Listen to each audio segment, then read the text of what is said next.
पढ़ने जा रहे हैं आधुनिक भारत के इतिहास में, जिस टॉपिक का नाम है भारत के संपूर्ण गवर्नर जनरल, वायसराय, उनके प्रमुख कार्य। एक ऐसा अध्याय है जहां से आपकी भर्ती परीक्षा में सीधे प्रश्न पूछे जाते हैं। अगर आप एक तैयारी कर रहे होंगे, लगातार जुड़े हुए होंगे, चाहे सरकारी शिक्षक बनने के लिए जूनियर शिक्षक भर्ती, जिसमें पेपर फर्स्ट में भी है और एसएसटी में भी है, माने दोनों को पढ़ना है। अगर आपको जूनियर में शिक्षक बनना है या प्राइमरी शिक्षक भर्ती परीक्षा, वहां पे भी आधुनिक भारत के इतिहास में RO, ARO, Uttar Pradesh PCS, SI, लेखपाल, उन सभी भर्ती परीक्षाओं में जहां पर आधुनिक भारत का इतिहास और राष्ट्रीय आंदोलन है, वहां पर आपके सामने एक टॉपिक पढ़ने और देखने को मिलता है जिसका नाम है भारत के गवर्नर जनरल और उनके प्रमुख कार्य। यहां से आपके परीक्षा में प्रायः प्रश्न आते हैं।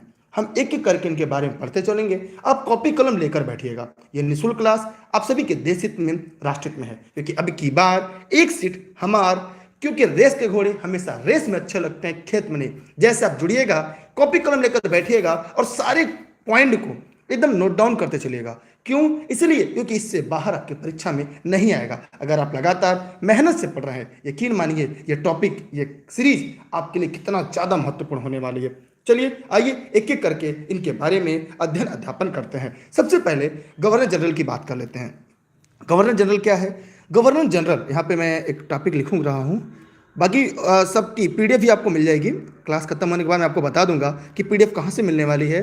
गवर्नर जनरल, अगर गवर्नर जनरल की बात करें तो ईस्ट इंडिया कंपनी 1757 से लेकर 1772 तक बंगाल में 4 गवर्नर रखे, ठीक है। उसके बाद रेगुलेटिंग एक्ट के तहत बंगाल के गवर्नर को बंगाल का गवर्नर जनरल बना दिया गया। फिर मद्रास और बंबई के गवर्नरों को उनके अधीन कर दिया गया। फिर आगे करके देखेंगे एक एक करके कैसे ये प्रक्रिया चलती है। फिर बंगाल के प्रथम गवर्नर जनरल वारेन हेस्टिंग बने। फिर 1833 के चार्टर एक्ट के बाद बंगाल के गवर्नर जनरल को भारत का गवर्नर जनरल बना दिया गया। इनको एक एक करके हम लोग पढ़ेंगे, लेकिन सबसे पहला जो हमारे सामने है, जो हमें एक एक करके पढ़ना है, मैं इनके बारे में जरूर बताना चाहूंगा। देखिए, पहले हम लोग पढ़ रहे हैं लॉर्ड क्लाइव, बंगाल का गवर्नर, लेकिन इसके पहले क्या क्या हुआ आइए जानते हैं। ईस्ट इंडिया कंपनी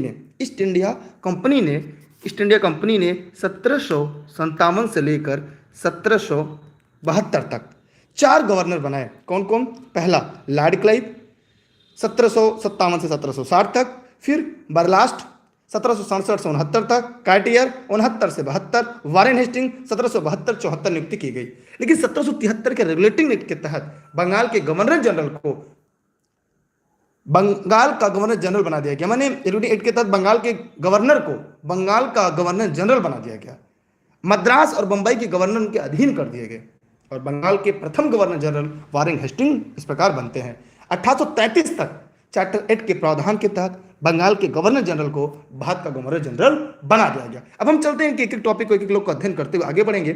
मेरा आपसे निवेदन है कि आप वीडियो को लाइक करने के बाद अपने सभी साथी मित्रों को शेयर जरूर करिएगा। छोटा दिख रहा है, जूम करिएगा, वीडियो की क्वालिटी बढ़ा लीजिएगा। ये फेसबुक और यूट्यूब दोनों पर है। ये क्लास लंबी होगी, शायद 1 घंटे 2 घंटे की हो सकती है, लेकिन आप क्लास में बने रहिएगा, अपनी उपस्थिति दर्ज करा रहिएगा, क्योंकि रेस के घोड़े हमेशा रेस में अच्छे लगते हैं, खेत में नहीं। और आप सभी एक रेस के घोड़े हैं। चलिए चलते हैं पुनः हम अगले टॉपिक की तरफ। पहला हम लोग को पढ़ना है लॉर्ड क्लाइव। लॉर्ड क्लाइव ये 1757 से 60 तक थे। दोबारा ये 1765 से 1770 तक थे। इनके समय क्या क्या प्रमुख काम हुए, आइए उन पर भी हम लोग एक निगाह डालते हैं। इनके समय 2 बातें हुई। कार्य क्या है? बंगाल के द्वैध शासन की स्थापना। इन्होंने क्या किया? बंगाल के द्वैध शासन की स्थापना किया। सबसे बड़ा जो काम था इनका। दूसरा अगर हम लोग देखें इनके अलावा कौन सा काम इन्होंने किया, तब आता है आपका मुगल सम्राट शाह आलम द्वितीय के साथ इलाहाबाद की प्रथम संधि। यहां से इंपॉर्टेंट हो गया। लेकिन इसके अलावा जो लॉर्ड क्लाइव थे, इनके समय और हुआ, प्लासी का युद्ध हुआ। कॉपी कलम लेकर बैठे हैं ना? प्लासी का युद्ध हुआ था। प्लासी का युद्ध हुआ कब हुआ था? 1757 में। तो इनके समय काम हुआ था। किसी समय? Lord Clive. यहां पर सुजाउद्दौला तथा मुगल शाह आलम द्वितीय के साथ इलाहाबाद में संधि। तो इलाहाबाद में जो संधि हुई थी, ये शाह आलम द्वितीय और किसके साथ थी? सुजाउद्दौला के साथ थी। बंगाल में द्वैध शासन। इनके समय श्वेत विद्रोह हुआ था। कौन सा? श्वेत विद्रोह लॉर्ड क्लाइव के समय हुआ था। ये बंगाल का गवर्नर जनरल था। ये क्या था? बंगाल का गवर्नर जनरल था। उसके बाद हम देखेंगे सोसाइटी फॉर ट्रेड की स्थापना की। कर्मचारियों के उपहार लेने पर प्रतिबंध लगाया। एक प्रश्न आता है कि किस व्यक्ति ने कर्मचारियों को उपहार लेने पर प्रतिबंध लगाया?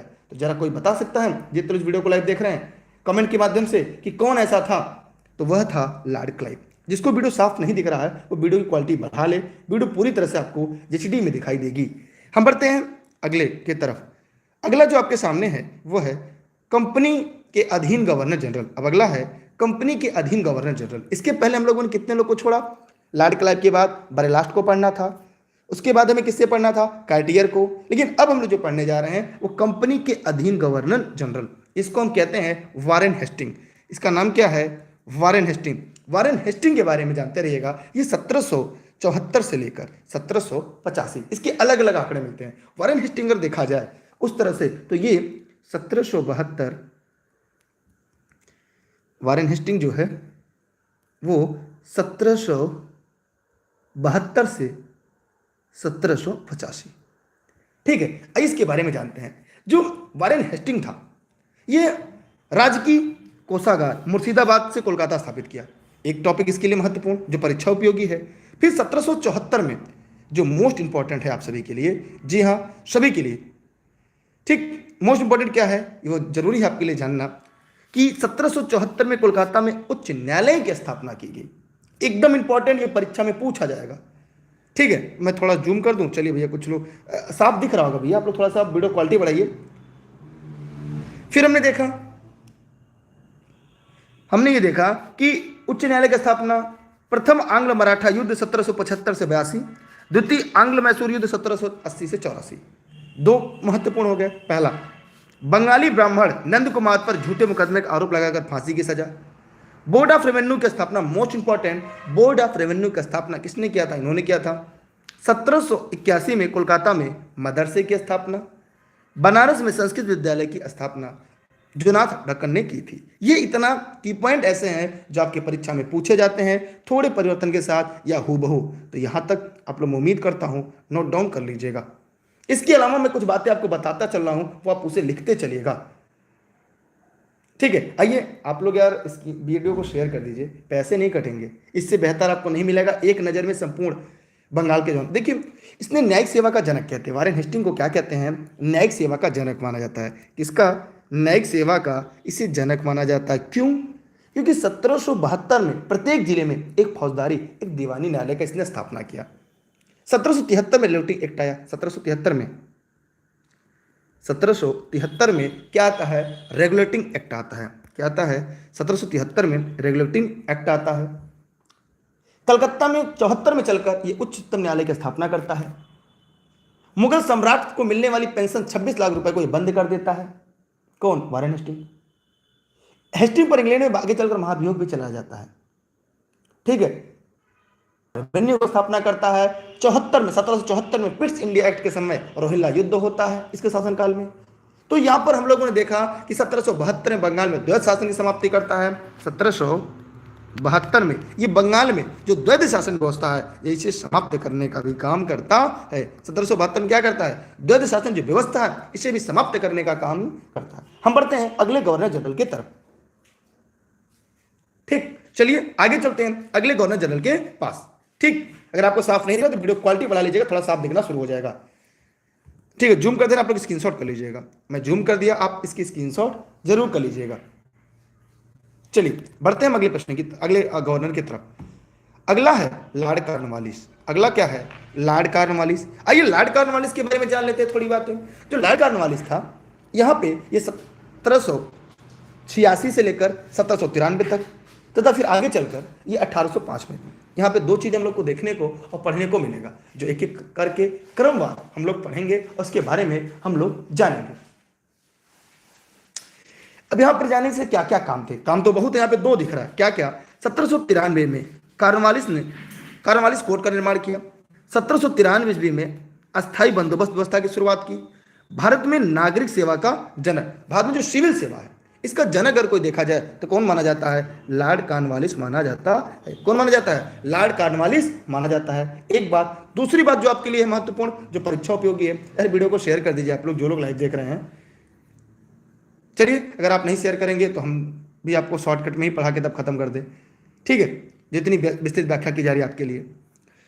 फिर हम आगे देखेंगे कि इसने भारतीय नागरिक सेवा का जनक कहा जाता है। कॉर्नवालिस कोड का इसने निर्माण किया था कब? 1700, यहाँ पे देखिए थोड़ी सी टाइपिंग में गड़बड़ी हो गई है, उसको सही कर लीजिएगा। यहाँ पे ये 1773, 93 सही है, 1793 में, ठीक है, 1793 में कॉर्नवालिस कोड का इसने निर्माण किया था। कलकत्ता, मुर्शिदाबाद, ढाका तथा पटना में 4 भ्रमणकाली अदालतों की इसने स्थापना किया था। कंपनी के कर्मचारी को निजी व्यापार में इसने रोक लगा दिया था। जिला प्रशासन का समस्त अधिकार उन्होंने कलेक्टर को दिया था, ठीक है, किसको? कलेक्टर को दे दिया था। अस्थाई बंदोबस्त को लागू किया, मोस्ट इंपॉर्टेंट, अस्थाई बंदोबस्त, अस्थाई बंदोबस्त को लागू किया, जो आपकी परीक्षा के लिए महत्वपूर्ण है, ठीक है। अस्थाई बंदोबस्त को इसने लागू किया जो महत्वपूर्ण है। इसमें भू राजस्व जो था इसका 90% कंपनी, भू राजस्व का 10% जमींदार। किसका? भू राजस्व का, भू राजस्व का, माने भू राजस्व का 90% कंपनी और 10% जमींदार को मिलता था, ठीक, किसको? जमींदार को। कोई दिक्कत, कोई समस्या? चलिए, यहां से कोई दिक्कत? ठीक है, हम आगे बढ़ रहे हैं अगले प्रश्न की तरफ। इसकी पीडीएफ आपको टेलीग्राम पर मिल जाएगी, सभी लोग टेलीग्राम पे दुर्गेश सर सर्च करके ई लर्निंग विद दुर्गेश से जुड़े रहेंगे। आज की क्लास आपको जीवन में यादगार होगी जब परीक्षा हाल में जाएंगे। यहां से आपकी परीक्षा में 2 प्रश्न से ज्यादा आएंगे। अगला है आपके सामने, यहाँ पे देखा आप लोगों ने कि इन्होंने न्यायिक और कर संबंधी शक्तियों का पृथक्करण किया। 4 भ्रमणशील अदालतों का स्थापना की। चारों का नाम मैंने बताया, कलकत्ता, मुर्शिदाबाद, ढाका और एक बिहार में। 3 यहाँ पे कौन कौन थे मैंने बताया, कलकत्ता, मुर्शिदाबाद, ढाका, और एक बिहार में क्या था? पटना, यहाँ पटना था, ठीक है। चलिए अगले चलते हैं। अगला जो है बहुत ज़्यादा बड़ा नहीं है, सन जॉन सोन। सन जॉन सोन 93 से 98 तक थे, इनका बहुत ज़्यादा कार्य नहीं था। ये अहस्तक्षेप की नीति द्वारा चतुराईपूर्ण निष्क्रियता की नीति का उन्होंने अनुसरण किया। इन्होंने खुर्दा युद्ध, बहुत ही महत्वपूर्ण इनके समय में हुआ था, खुर्दा युद्ध, लिख लीजिएगा, खुर्दा युद्ध।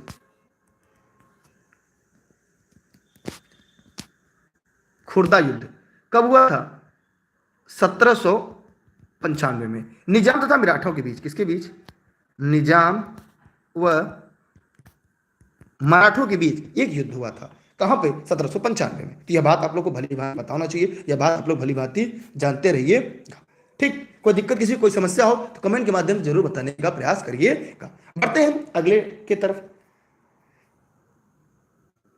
मैंने आपसे पहले बताया था कि संपूर्ण गवर्नर जनरल आपको एक ही वीडियो लेक्चर में उपलब्ध होने वाला है, जो आज आप लोग पढ़ रहे हैं। इसलिए आप लोग इसे चाहे फेसबुक पे देख रहे हैं, चाहे यूट्यूब पर, सभी साथी मित्रों को शेयर जरूर करिएगा। अगला है Lord Wellesley, most important. Lord Wellesley 1798 से 1805 तक है। ये स्वयं बंगाल को शेर कहता था, ये अपने आप को बंगाल का शेर कहता था। आप चित्र में देख पा रहे होंगे, ये स्वयं को बंगाल का क्या कहता था? शेर कहता था। और इसने सहायक संधि प्रणाली का जनक माना जाता है, मोस्ट इंपॉर्टेंट। जिसको साफ नहीं दिख रहा है वह 3 डॉट बिंदु पर क्लिक कर कर वीडियो की क्वालिटी बढ़ा ले। वीडियो आपको पूरी तरह से एचडी में दिखाई देना शुरू हो जाएगा। जी हां, जिसको वीडियो साफ नहीं दिखाई दे रहा है वो वीडियो की क्वालिटी बढ़ा ले। वीडियो पूरा साफ एचडी में आपको चलता हुआ दिखाई देगा, ठीक। फिर हम देखेंगे सहायक संधि स्वीकार करने वाले राज्यों का क्रम, मोस्ट इंपॉर्टेंट। पहला हैदराबाद 1798, मैसूर 1799, तंजौर 1799, अवध 1801, पेशवा दिसंबर 1801। फिर है आपका बरार एवं भोसले दिसंबर 1803, सिंधिया 1804। ये आपके महत्वपूर्ण है जो परीक्षा में पूछे जाते हैं। हैदराबाद 1798 में है, और फिर हैदराबाद 2 बार है, एक बार 1798 में, दूसरी बार 1801 में है। यह बात भी आप लोग जानते रहिएगा, ये परीक्षा में पूछ सकता है। फिर तंजौर भी 99, मैसूर भी 99, दोनों 99 में है। अवध 1801 में है, मराठा 1802 में है। मराठा नहीं दिया ना, मराठा 1802 में है, मराठा 1802 में है। पेशवा 1801 में है। भोंसेल बरार भोंसेल, ये 1803 में है, ठीक। चौथा आंग्ल मैसूर युद्ध, लॉर्ड वेलेस्ली के समय में चौथा आंग्ल मैसूर युद्ध हुआ था। अब प्रश्न आता है कि कौन सा युद्ध? चौथा आंग्ल मैसूर युद्ध हुआ था। तो प्रश्न उठता है चौथा आंग्ल मैसूर युद्ध किन के बीच हुआ था? चौथा आंग्ल मैसूर युद्ध कब हुआ था? 1799 में हुआ था। किनके बीच हुआ था, एक प्रश्न है आपके बीच। तो ये मैसूर के शासक टीपू सुल्तान, इसमें वीरगति हुआ था। इसी युद्ध में टीपू सुल्तान की मृत्यु हुई थी, याद रखिएगा। टीपू सुल्तान इसी युद्ध में मारा गया था। किस युद्ध में, इसी युद्ध में मारा गया था। यह आपके लिए बहुत ही महत्वपूर्ण है, ठीक। चलिए हम आगे चलते हैं अगले टॉपिक की तरफ। दूसरा है, कोलकाता में फोर्ट विलियम कॉलेज की स्थापना की। इसने क्या किया था, कोलकाता में फोर्ट विलियम कॉलेज की इन्होंने स्थापना किया था, जो आपके लिए परीक्षा में सबसे ज्यादा महत्वपूर्ण है। अब इसका नाम कोलकाता हो गया। सहायक संधि इसने शुरू की थी। यहां पे कई प्रश्न आते हैं। यह स्वयं द्वितीय आंग्ल मराठा युद्ध, द्वितीय आंग्ल मराठा युद्ध इसी के समय हुआ था 1803 से 5। द्वितीय आंग्ल मराठा युद्ध, द्वितीय आंग्ल मराठा युद्ध इसी के समय हुआ था। कब हुआ था, 1803 से 5, जो आपके लिए महत्वपूर्ण है। बेसिन की संधि 1802 में हुई थी। बेसिन की संधि 1802 में हुई थी, ठीक। चलिए हम आगे चलते हैं अगले के तरफ। फोर्ट विलियम कॉलेज की स्थापना किसने कराई थी, कोलकाता में लॉर्ड वेलेस्ली ने कराई थी। इसका शासनकाल कब से था, 1798 से 1805 तक था। कोई दिक्कत किसी को? यहां से आपकी परीक्षा में 2 से ज्यादा प्रश्न आएंगे, इस बात की गारंटी है। चलिए बढ़ते हैं हम अगले प्रश्न की तरफ, अगले गवर्नर जनरल की तरफ। अगला गवर्नर जनरल आपको दिखाई दे रहा होगा, सर जॉन्स वार्लो। देखिए इसकी पीडीएफ कहाँ मिलेगी, टेलीग्राम ऐप इंस्टॉल करिएगा, सर्च करिएगा दुर्गेश सर बिना स्पेस के, और यहाँ पर आपको पीडीएफ उपलब्ध हो जाएगी। जिन्होंने ऑनलाइन क्लास ज्वाइन किया उस सभी को पीडीएफ यहाँ पर उपलब्ध हो जाएगी। हाँ, Facebook page e learning with Durgesh, YouTube channel e learning with Durgesh है। सर जॉर्ज वार्लो, अगर सर जॉर्ज वार्लो की हम बात करें, इनका बहुत बड़ा कोई काम नहीं था। इन्होंने 1806 में बेल्लोर में सिपाही विद्रोह से संबंध था, ठीक है, बस इनका इससे ज्यादा कोई काम नहीं था, ठीक। चलते हैं और आगे। अगला जॉर्ज वेलो को देख रहे हैं ना, फोटो की देखिए, फोटो आपको सामने दिख रही है, ये बहुत बड़ी चीज है, पीपीटी आपको मिल जाएगी सभी लोग। अगला है लॉर्ड मिंटो प्रथम, मोस्ट लॉर्ड मिंटो प्रथम। इनका भी बहुत बड़ा कोई काम नहीं होता, ये 1807 में आते हैं, तक रहते हैं। और अमृतसर की संधि 25 अप्रैल 1809 में। अगर अमृतसर की संधि की हम बात करें तो रणजीत सिंह और अंग्रेजों की मध्य हुई थी, या पूछा जाता किसके मध्य हुई थी, तो रणजीत सिंह की हुई थी।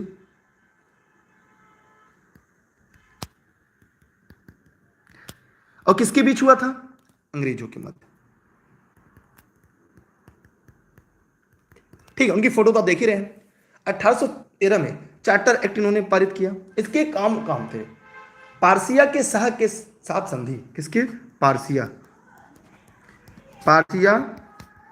के शाह के साथ संधि। तो इनके 3 बड़े काम थे, अमृतसर की संधि, रणजीत सिंह और अंग्रेजों के बीच 1813 में चार्टर एक्ट इन्होंने पारित किया, परसिया के शाह के साथ इनकी संधि हुई, जो आपकी परीक्षा के लिए महत्वपूर्ण है। बढ़ते हैं हम अगले प्रश्न की तरफ। यहां से अगर आपके मन में कोई प्रश्न हो, कोई डाउट हो, तो जरूर पूछ सकते हैं, क्योंकि रेस के घोड़े हमेशा रेस में अच्छे लगते हैं, खेत में नहीं। चलिए आगे चलते हैं अगले प्रश्न की तरफ। आज खत्म हो जाएगा संपूर्ण। अब लॉर्ड हेस्टिंग, लॉर्ड हेस्टिंग के बारे में शायद आप लोग को पता होगा। लॉर्ड हेस्टिंग 1813 से 23, 10 वर्षों तक था। इसके बारे में देख लें, आंग्ल नेपाल युद्ध, आंग्ल नेपाल युद्ध कब से कब हुआ था, 1814 से 16 तक। आंग्ल नेपाल 1814 से 16 तक, कौन सा, आंग्ल नेपाल युद्ध। फिर सुगोली की संधि द्वारा युद्ध का अंत हुआ। यहाँ पे सुगोली हम संगोली कभी कहते हैं, इसे किताबों मिल जाता है। संगोली का संधि ये कब हुई थी, 1816 में। संगोली की संधि कब हुई थी, ये 1816 में। ये मोस्ट इंपॉर्टेंट है आपके लिए। पिंडारियों का दमन, पिंडारियों का दमन इस समय हुआ था। प्रेस के प्रति उदार रवैया अपनाया गया, प्रेस के प्रति उदार रवैया अपनाया गया। मराठा शक्ति की अंतिम रूप से समाप्त किया गया। जो मराठा शक्ति थी यहां पर इसे अंतिम रूप से समाप्त किया जाता है। यहाँ पे तृतीय आंग्ल मराठा युद्ध जो 1817 से 18 तक चली थी, यहाँ पे कंपनी के साम्राज्य में विलय भी हो गया था। बंबई प्रेसिडेंसी की स्थापना हुई थी, मोस्ट इंपॉर्टेंट, बंबई प्रेसिडेंसी की स्थापना 1818, 1818 में बंबई प्रेसिडेंसी की यहां पर स्थापना हुई थी। मोस्ट इंपॉर्टेंट, सिंधिया के साथ संधि हुई थी इनकी, कब, 1817 में। बंगाल में टेनेसी एक्ट लागू हुआ था 1822 में, इन्हीं के शासनकाल में टेनेसी एक्ट ठीक। चलिए, और किसी के मन में कोई प्रश्न हो, कोई समस्या हो, तो आप कमेंट करके पूछ सकते हैं। यार वीडियो को अपने सभी साथी मित्रों को शेयर करिए, पैसे नहीं लगेंगे आपके, ठीक है। बढ़ते हैं अगले प्रश्न की तरफ। लॉर्ड हमास्ट हमास्ट जो है, इनके बारे में थोड़ी बात हम लोग पढ़ लेते हैं।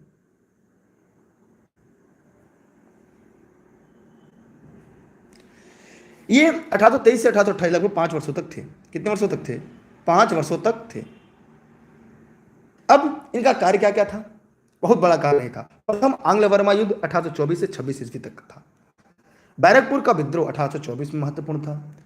और अंग्रेजों एवं बर्मा के बीच यांडबू का युद्ध की संधि, यांडबू की संधि कब हुई थी? 1826 में।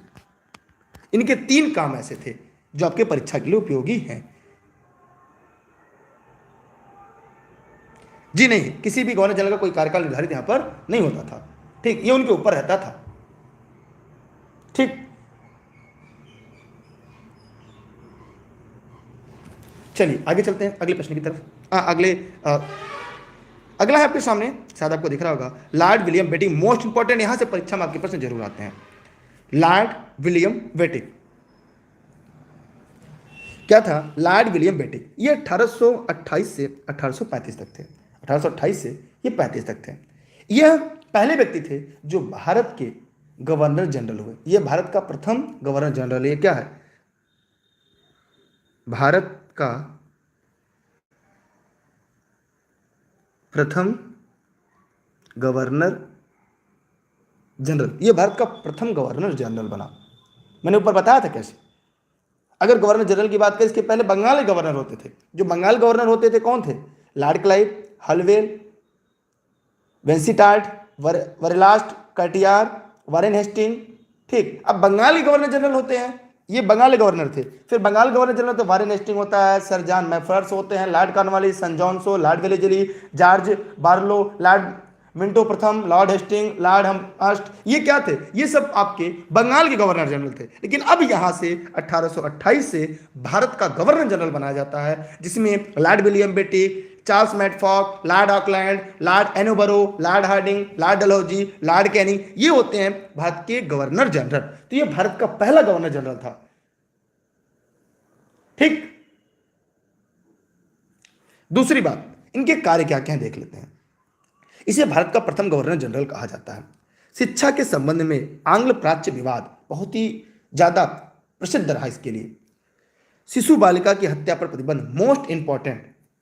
1833 में चार्टर एक्ट के तहत भारत का पहला गवर्नर जनरल बनाया गया, मोस्ट इंपॉर्टेंट है, परीक्षा वाला प्रश्न है ये। 1829 में सती प्रथा पर रोक, लॉर्ड विलियम बेटिंग ऐसा व्यक्ति था जिसने सती प्रथा पर रोक लगाया, ठीक। अब 1829 में 1830 में कर्नल स्लीमन की सहायता से ठगी प्रथा को समाप्त किया। ठगी प्रथा समाप्त की गई कब? 1830 में। प्रश्न पूछा जाता है। फिर आगे बेलूर का, मतलब यहां पे देखिए कोलकाता में मेडिकल कॉलेज का स्थापना किया गया। फिर वेल्लूर में 1806 में सैनिक विद्रोह, जब वो मद्रास का गवर्नर था तभी। 1835 में कलकत्ता में मेडिकल कॉलेज का स्थापना किया गया, ठीक। इसके बारे में और कुछ बातें हैं जो आपको लिखना चाहे लिख लीजिएगा। इसने आगरा प्रेसिडेंसी की स्थापना की। इसने विलय किया मैसूर का, विलय किया मैसूर का 1831 में। फिर इसने विलय किया कछार का 1834। ये विलय थे दोनों, क्या है? इसने विलय किया। मंडलायुक्त डिवीजन कमिश्नर की नियुक्ति इसने पहली बार की। अंग्रेजी भारतीय प्रशासन की भाषा बनी 1835 में। 1835 में मोस्ट इंपॉर्टेंट है, लिखना चाहे लिख लीजिएगा। इसने क्या किया कि अंग्रेजी भारतीय प्रशासन की भाषा बनी। शिक्षा के माध्यम पर आंग्ल प्राच्य विवाद यहां पर शुरू हुआ। सरकारी सेवाओं में भेदभाव की पूर्ण नीति समाप्त हुई और अंग्रेजी शिक्षा पद्धति के लॉर्ड मैकाले की रिपोर्ट लागू किया गया। इसी समय लॉर्ड मैकाले की रिपोर्ट यहीं से लागू होती, इसी से प्राच्य आंग्ल प्राच्य विवाद शुरू होता है। यहां से क्या होता है? आंग्ल प्राच्य विवाद शुरू होता है। जी हाँ मेरे प्यारे साथियों, यह आपके लिए सबसे ज्यादा महत्वपूर्ण है, जो आपकी परीक्षा में सबसे ज्यादा उपयोगी साबित हो सकता है। चलिए हम चलते हैं, आगे बढ़ते हैं अगले प्रश्न की, अगले टॉपिक की तरफ। यहां तक कोई दिक्कत? चलिए, अगला है चार्ल्स मेटकॉफ। चार्ल्स मेटकॉफ के बारे में कोई बहुत विशेष नहीं है। ये 1835 से 36 तक थे, एक साल के लिए थे। इन्हें भारतीय प्रेस का मुक्तिदाता कहते हैं। मोस्ट इंपॉर्टेंट लिख लीजिएगा, इन्होंने प्रेस पर से नियंत्रण हटवाया। समाचार पत्रों का मुक्तिदाता इन्हें कहते हैं। इन्हें क्या कहते हैं? समाचार पत्रों का मुक्तिदाता कहते हैं।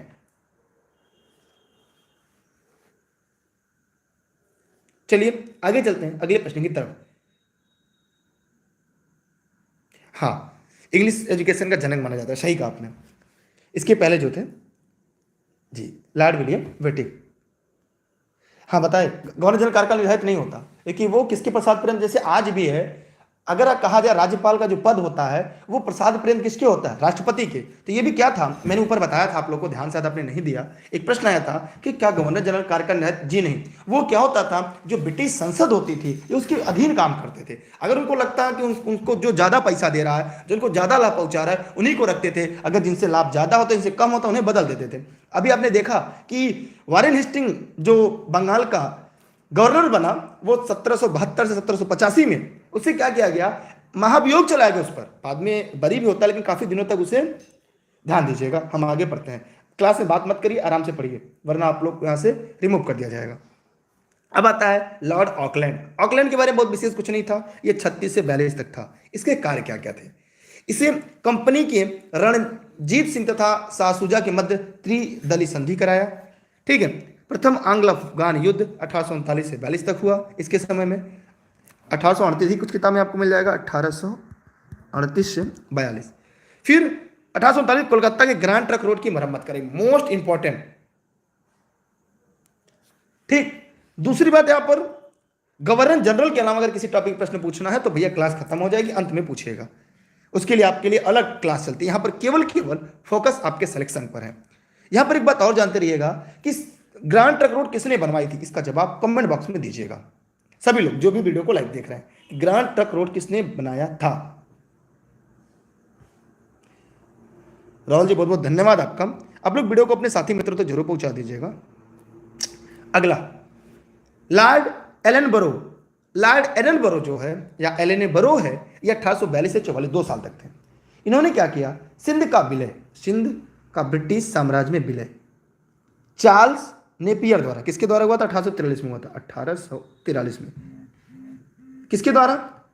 मोस्ट इंपॉर्टेंट है, अगर आप उनका नाम जानते हो ठीक है, नहीं जानते तो मैं लिखवा दे रहा हूं, चार्ल्स नेपियर के द्वारा। चार्ल्स नेपियर के द्वारा दास प्रथा का उन्मूलन, दास प्रथा का उन्मूलन कब? 1843 में। यह आपके लिए सबसे ज्यादा जरूरी और महत्वपूर्ण है। क्या आपने इसको बताया सभी लोगों ने कि नहीं? चलिए चलते हैं हम और अगले प्रश्न की तरफ। इनसे एक और प्रश्न पूछा जाता है कभी कभी कि लॉर्ड एनोबरो से दास प्रथा का अंत इन्होंने किया था, कब? 1843 में। मोस्ट इंपॉर्टेंट, कुशल अकर्णता की नीति के लिए विख्यात है। शेरशाह सूरी इसका सही जवाब है, शेरशाह सूरी इसका सही जवाब है। चलिए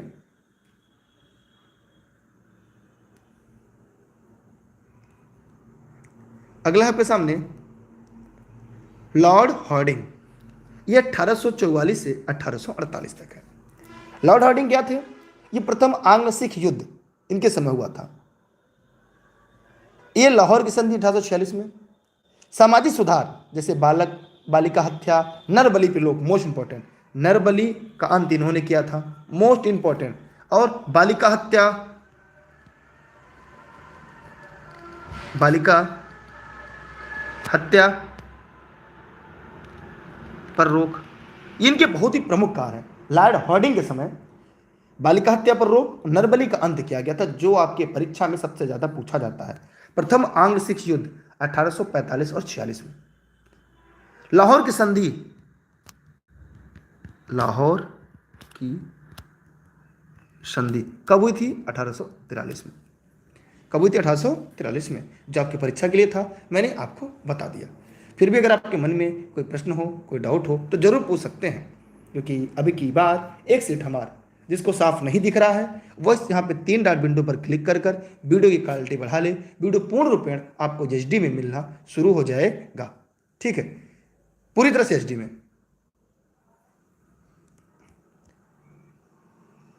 अब लाल डलहौजी, पहचान रहे हैं लाल डलहौजी, यही है। बहुत काम करके गया था ये, आज भी हम इसे याद करते हैं। कोरोना काल में तो बेचारा सबसे ज़्यादा याद आया। ठीक, सबसे ज़्यादा याद आया। क्यों आया, देखते हैं हम लोग कि बेचारा कोरोना काल में क्यों आया। पहली बात तो लाल डलहौजी के बारे में कुछ बातें मैं आपको बता दूं, फिर उसके बाद शुरू करूंगा। ये 1848 से 56 तक था। ये 8 सालों तक रहा, लेकिन इन 8 सालों के बीच, इसने इतने ऐसे काम किए, इतने खतरनाक काम किए कि आज तक हम इसे याद करते हैं। आइए जानते हैं क्यों और कैसे हुआ। ब्लॉक लेटर लॉक रहता है, आप में भी कोई करेगा तो लॉक हो जाएगा, वो शो नहीं होगा, चाहे जिस पे करेंगे किसी भी चैनल पर, उसको यहाँ पे मांगता है शो कराने के लिए। देखिए, कोई भी ऐसा आएगा तो कौन वर्ड कहते हैं उसे ना, उसके अंतर्गत वो उसे ब्लॉक रखता है।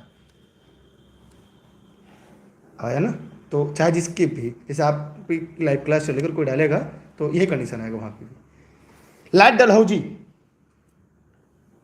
लाट डलहौजी के समय में ध्यान दीजिएगा 1848 से 56 तक रहा है। इसने साम्राज्य का सर्वाधिक विस्तार किया, एक ऐसा व्यक्ति है जिसने क्या किया। लाट डलहौजी जो है ये क्या किया, सबसे बड़ी बात यह है, इसने साम्राज्य का विस्तार किया। इसने सेना का मुख्यालय शिमला में बनवाया और सार्वजनिक विभाग की स्थापना की। मोस्ट इंपॉर्टेंट जो आज भी हमारे देश में है, सार्वजनिक विभाग की स्थापना किया, साम्राज्य का विस्तार किया।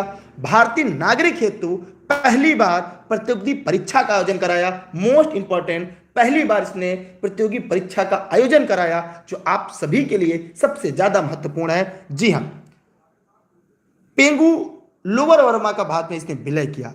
व्यपगत सिद्धांत महत्वपूर्ण है, इसके लिए व्यपगत सिद्धांत के लिए जाना जाता है। जी हां, रट लीजिएगा, यहां पे देखिए व्यपगत सिद्धांत, इसके लिए ये जाना जाता है। और इसके अंतर्गत ब्रिटिश साम्राज्य में मिलाए जाने वाला प्रथम राज्य जो था वो क्या था, सतारा था। मोस्ट इंपॉर्टेंट रट लीजिएगा, सतारा पहला राज्य था जो व्यपगत नीति के तहत मिलाया गया था 1848 में। फिर जैतपुर है, जी हां, जैतपुर और संभलपुर ये 1849 में। दोनों बघाट की अगर हम बात करें तो बघाट 1850 में, उदयपुर 52, झांसी 53, नागपुर 84। इसका क्रम पूछता है मिलान करने के लिए, इसलिए इसकी स्क्रीनशॉट जरूर रखिएगा। जी हां, इसे स्क्रीनशॉट रखिएगा क्योंकि परीक्षा में क्रम पूछता है कि सबसे पहले सतारा, जैतपुरा, संबलपुर 49, बघाट 50, उदयपुर 52, झांसी 53, नागपुर 54। मतलब ऐसे आपको याद करना है, नहीं तो फिर आप इसको अच्छी तरह से जानते हैं कहां पे दिक्कत हो सकती है। इसने भारत में डाक तार रेलवे की शुरुआत की, बहुत ही इंपॉर्टेंट है। डाक तार रेलवे, लाट डलहौजी को तीनों का जनक माना जाता है भारत में। डाक तार रेलवे, आज भी डाक चल रहा है, तार को हाल ही में बंद किया गया, रेलवे चल रहा है, जो पूरे भारत की परिवहन व्यवस्था के रीढ़ की हड्डी बनी हुई है, डाक तार रेलवे।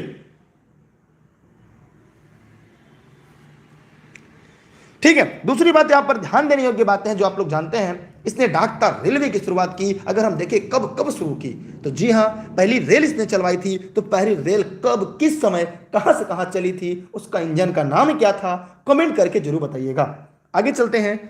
भूमि कर रहित जागीरों का पता लगाने के लिए इनाम कमीशन की स्थापना करना, शिक्षा संबंधित वुड का डिस्पैच। एक प्रश्न आता है कि जो वुड का डिस्पैच था वो किसने लागू किया, तो जो वुड का डिस्पैच था उसे लाट डलहौजी ने लागू किया। जी हां, एकदम रट लीजिएगा। भारत में पहली बार रेल चलाई गई 16 अप्रैल 1853 से मुंबई से ठाणे के बीच। जी हां, बंबई से ठाणे के बीच 34 किलोमीटर 16 अप्रैल 1853 को, जो आप सभी के लिए काफी महत्वपूर्ण है। यह लाइव क्लास आप लोग पढ़ रहे हैं। लाट डलहौजी के लिए 3 बातें। डाक तार रेलवे, पहली रेलवे 1653 में चलाई, 16 अप्रैल 1853 में चलाई गई थी, जो परीक्षा के लिए महत्वपूर्ण है। दूसरा, इसने पोस्ट ऑफिस एक्ट, डाक टिकट का प्रचलन शुरू किया। क्या किया था, पोस्ट ऑफिस एक्ट, डाक टिकट की प्रचलन इसने क्या किया था, शुरू किया था। यह भी आपके लिए महत्वपूर्ण है। ठीक है, 1854 में, रट लीजिएगा सभी साथी। स्वतंत्र विभाग के रूप में लोक सेवा विभाग की स्थापना की, जैसा मैंने भी आपको बताया। इसने क्या किया था, सार्वजनिक विभाग की स्थापना की थी। नागरिक सेवा हेतु पहली बार प्रतियोगी परीक्षाओं का आयोजन किया था। द्वितीय आंग्ल सिख युद्ध, पंजाब का विलय, ये इंपॉर्टेंट है। अवध का विलय अगर हम देखें तो यहाँ सिख युद्ध हुआ, अभी आगे देखेंगे। अवध का जो विलय कुशासन का था इसने 1856 में किया। वुड के डिस्पैच का गठन 1854 में करता है। भारतीय रेलवे की शुरुआत करता है। द्वितीय आंग्ल वर्मा युद्ध 1850 में इसने सिक्किम का विलय किया। इसके अलावा भी कुछ चीजें हैं। इसने गंगा नहर खोदा गया 1854 में, इसे गंगा नहर खोल दिया। खोला, कब खोला? 54 में, 1854 में इसने क्या किया? गंगा नहर खोल दिया। ठीक है। उसके बाद लोक निर्माण विभाग का स्थापना की, विधवा पुनर्विवाह अधिनियम लाया। मोस्ट इंपॉर्टेंट, विधवा पुनर्विवाह अधिनियम। ये सारे परीक्षा वाले हैं जो परीक्षा में आपके पूछे जाएंगे। कब लाया? 1856 में। ठीक है। पेशवा पेंशन की समाप्ति की। पेशवा पेंशन की समाप्ति 1853। तो ये सारे काम इसने किए। इसके अलावा आपके परीक्षा में इससे बाहर प्रश्न नहीं आएगा। मैं पूरा आज हम लोग पढ़ेंगे भारत के गवर्नर, बंगाल के गवर्नर जनरल। तो यहां से सारे प्रश्न मैंने आपको बता दिया। जो इंपॉर्टेंट मैं बता देता हूं। ये साम्राज्य का विस्तार करना चाहता था। इसने सबसे पहले व्यक्तिगत सिद्धांत जो इंपॉर्टेंट है इसके तहत उसने विलय किया। सतारा 1848 पहला, जैतपुरा और संभलपुर 49, बघाट 50, उदयपुर 52, झांसी 1853, नागपुर 54। और इसने डाकतार रेलवे की शुरुआत की। स्वतंत्र विभाग के रूप में इसने लोक सेवा आयोग की स्थापना की। यहां से ये सारी चीज इंपॉर्टेंट जो मैंने बता दिया। गंगा नहर इसने खोला 1854 में। विधवा पुनर्विवाह अधिनियम 1856 में। पेशवा पेंशन समाप्ति 1853 में। ये आपको रट्टा मारना है। वुड का डिस्पैच, वुड डिस्पैच गठन, ये भी लिख लीजिएगा। वुड डिस्पैच गठन कब किया गया? कोई बता सकता है? 1854 में। वुड डिस्पैच गठन 1854 में किया। तो ये क्रम आपके जो है परीक्षा के लिए है। चलिए आगे चलते हैं अगले प्रश्न की तरफ, क्योंकि रेस के घोड़े रेस में अच्छे लगते हैं। मैं आगे बढ़ रहा हूं। अगले प्रश्न की सिलेक्शन लेना तो रटना होगा, पढ़ना होगा। बिना पढ़े आप सिलेक्शन नहीं ले सकते। बाकी आपकी इच्छा, जो आपको बेहतर लगे। क्योंकि अब की बार एक सीट हमार कहने से नहीं, मेहनत करने से होगी। चलिए आगे देखते हैं। लॉर्ड कैनिंग, ये भी इंपॉर्टेंट है। लॉर्ड कैनिंग की दो चीजें हमें जो पढ़ना है। Lord Canning east India company की ओर से नियुक्त अंतिम गवर्नर था। मोस्ट इंपॉर्टेंट, यह भारत का अंतिम गवर्नर जनरल और भारत का प्रथम वायसराय था। मोस्ट इंपॉर्टेंट, ये मोस्ट इंपॉर्टेंट, यह भारत का अंतिम गवर्नर जनरल था और यह भारत का प्रथम वायसराय था। एक प्रश्न आपका ये पूछेगा, दूसरा प्रश्न आपकी परीक्षा में ये पूछेगा। माने दो प्रश्न आपके सामने हैं। कब कब था दोनों? एक 1856 से 57। ये कब से कब था? 1856 से 57 था और ये 1857 से 1862 तक था। तो दोनों बातें आप लोग याद रखिएगा, क्योंकि 58 हो जाता है ना, 58 से 62। ये दोनों बातें याद रखिएगा, वरना परीक्षा में आपसे गलती हो सकती है। ठीक है, ध्यान रखिएगा सभी लोग, जो लोग रेस के घोड़े हैं, क्योंकि अब की बार एक सीट हमार भारत का अंतिम गवर्नर जनरल 1856 से 57 तक कौन था? लॉर्ड कैनिंग था। और भारत का प्रथम वायसराय लॉर्ड कैनिंग था। क्लियर हुआ? चलिए आगे देखते हैं। इन्हीं के समय में 1857 की क्रांति हुई थी। 1857 क्या हुई थी? कि क्रांति हुई थी। रेवोल्यूशन ऑफ 1857 इन्हीं के समय में हुआ था। 1856 में इन्होंने क्या किया था? 1856 में विधवा पुनर्विवाह अधिनियम लाए थे। कब? अंतिम गवर्नर जनरल के समय। ईस्ट इंडिया कंपनी की ओर से नियुक्त अंतिम गवर्नर जनरल थे ये। उसके बाद भारत के वायसराय पहले होते हैं।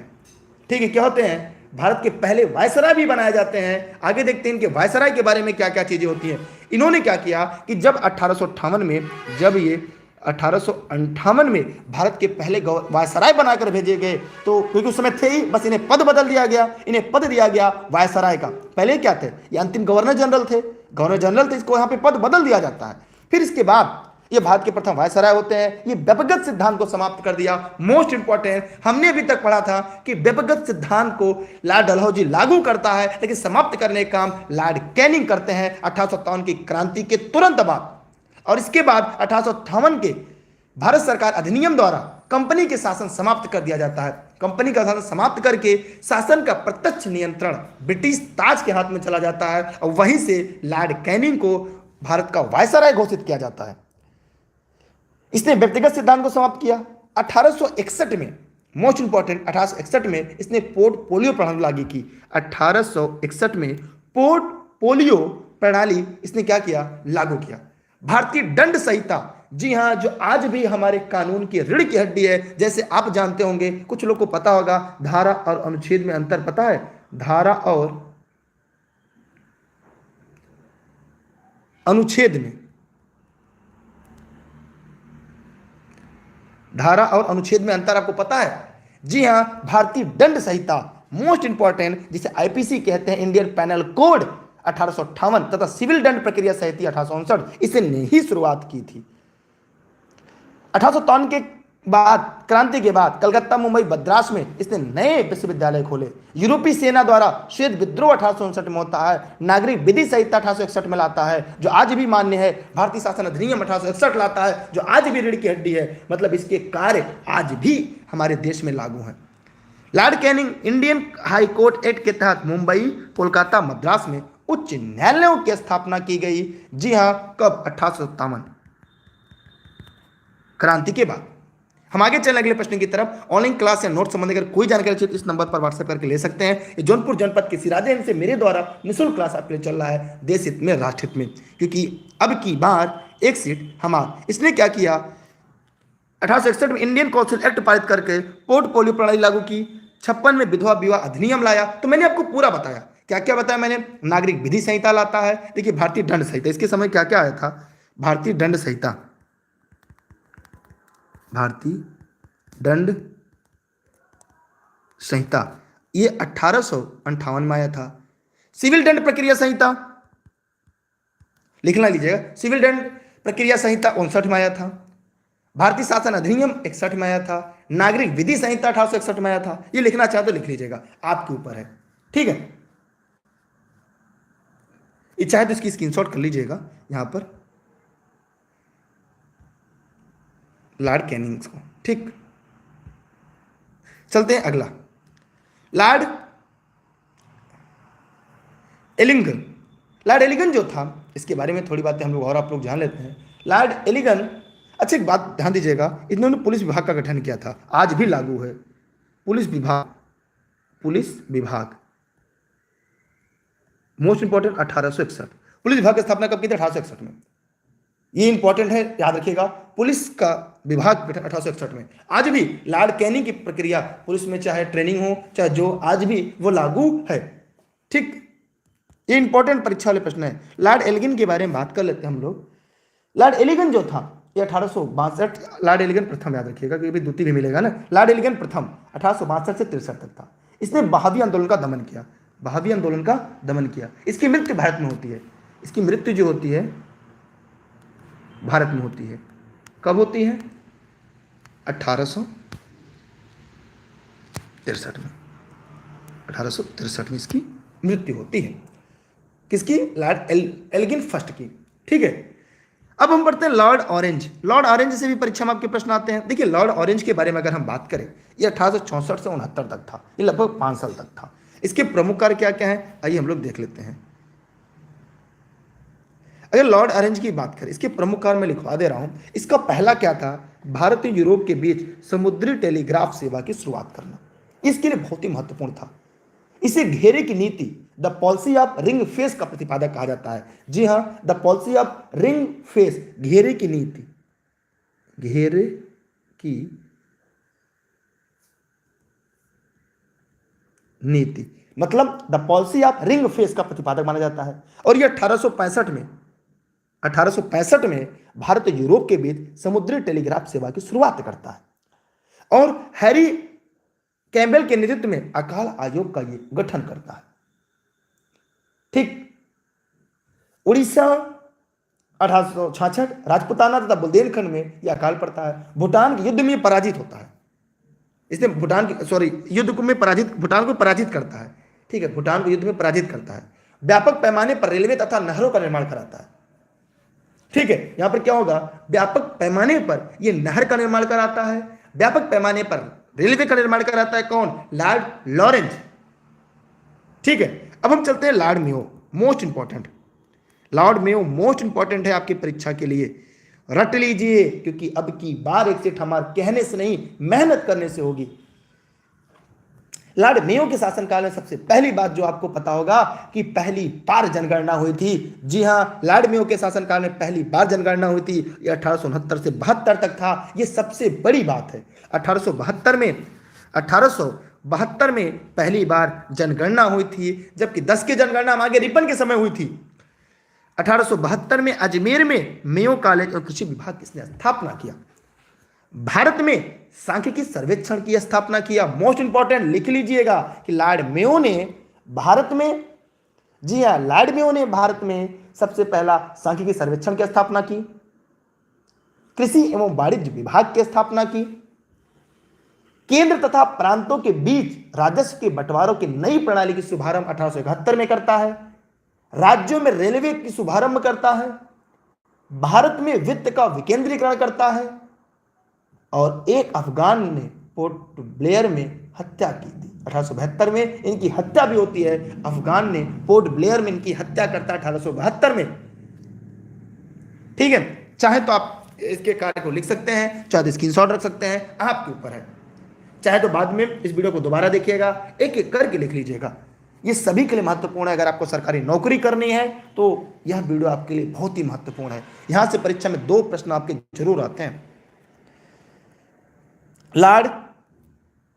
लॉर्ड नॉर्थ ब्रुक, ये 1872 से 76 तक थे, मतलब लगभग 4 साल।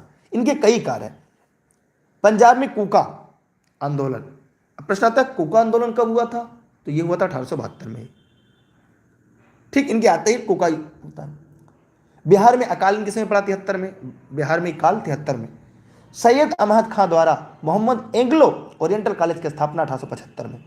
इन्होंने जहां पे 10,000 रुपए का दान भी दिया था। किसी को दिक्कत है, कोई समस्या है तो पूछ सकता है, इनके इससे ज्यादा काम नहीं है। अगला आपके सामने लॉर्ड लिटन, 76 से 80 तक, 1876 से 1880 तक। इनके बारे में बहुत चीजें हैं। इनको ओवेन मेरिथिडीज नाम से कविता लिखता था। इनको ओवेन मेरिथिडीज नाम से कविता लिखता था। दिल्ली दरबार का आयोजन महारानी विक्टोरिया के सम्मान में इन्होंने किया था। दिल्ली दरबार का आयोजन महारानी विक्टोरिया के सम्मान में इन्होंने किया था। महारानी विक्टोरिया का कैसर हिंद की उपाधि दिया था। सिविल सेवा में जो उम्र थी 21 वर्ष से कम कर 19 वर्ष कर दिया था, ताकि भारतीयों का चयन उसमें ज़्यादा से ज़्यादा न हो। वार्नाक्यूलर प्रेस एक्ट का निर्माण किया था। मोस्ट इंपॉर्टेंट, वार्नाक्यूलर प्रेस एक्ट 1878 में इसने लागू किया था। Indian arm act most important 1878 इसने लाया था। द्वितीय आंग्ल अफगान युद्ध 78 से 80 तक हुआ था। अलीगढ़ में एंग्लो प्राच्य महाविद्यालय का स्थापना किया गया। 1 जनवरी 77 को दिल्ली दरबार का आयोजन किया गया, जिसमें ब्रिटेन की महारानी विक्टोरिया को कैसर हिंद की उपाधि दी गई। मोस्ट इंपॉर्टेंट, कैसर हिंद की उपाधि किसके समय दी गई? लॉर्ड लिटन के समय दी गई। कब दी गई? दिल्ली दरबार में। कब? 1 जनवरी 1877 में। क्लियर हो रहा है सबका कि नहीं हो रहा है? कोई दिक्कत हो तो बताइए। रिचर्ड स्टेजी की अध्यक्षता में अकाल आयोग की स्थापना की गई। ठीक, अकाल आयोग क्या की गई? यहां पर स्थापना की गई। क्लियर? किसी कोई डाउट, कोई समस्या है तो पूछ सकता है। महारानी विक्टोरिया को कैसर हिंद की उपाधि दी जाती है। सिविल सेवा उम्र 21 से घटाकर 19 वर्ष किया था ये। चलिए बढ़ते हैं अगले प्रश्न की की तरफ। लॉर्ड रिपन, इनके लिए भी कई चीजें हैं जो परीक्षा में आपके लिए पूछे जाते हैं। तो मेरा उद्देश्य है कि हर एक टॉपिक को आपको बता दिया जाए, समझा दिया जाए, ताकि परीक्षा हाल में आपसे कोई भी गलती ना होने पाए। लॉर्ड रिपन ये 1880 से 84 तक था। इसके 4 प्रमुख कार्य हैं जो परीक्षा में आते हैं। स्थानीय स्वशासन की शुरुआत, मोस्ट इंपॉर्टेंट, अस्थायी स्वशासन की शुरुआत। अस्थायी स्वशासन की शुरुआत ये करता है। वर्नाकुलर प्रेस एक्ट समाप्त कर दिया जाता है। वहां निर्माण करते हैं लॉर्ड लिटन, और रिपन समाप्त कर देता है। निर्माण होता है 78 में, और जब समाप्त होता है कब? 82 में। समाप्त कब होता है? 1882 में। 78 में निर्माण होता है। 1881 में प्रथम कारखाना अधिनियम पारित किया जाता है। इलवर्ट विधेयक लाया जाता है। इस विधेयक के विरोध में अंग्रेजों द्वारा शोध विद्रोह किया जाता है। 10 की जनगणना, मोस्ट इंपॉर्टेंट, 10 की जनगणना 1881 से इन्हीं के समय शुरू की जाती है, जो आज तक चालू है। सोचिए, कुछ अंग्रेजों के समय के हैं। उसके साथ साथ इल्बर्ट बिल विवाद, लिख लीजिएगा, इल्बर्ट बिल विवाद, इल्बर्ट बिल 1885। प्रथम कारखाना अधिनियम 1881। प्रत्येक 10 साल पे जो जनगणना होती है, इन्हीं के समय हुई थी 1881 में। अस्थायी स्वशासन 1882 में, आज भी चालू है। लॉर्ड रिपन के समय अस्थायी स्वशासन शुरू हुआ था भारत। हंटर आयोग का गठन होता है शिक्षा के क्षेत्र में। हंटर आयोग,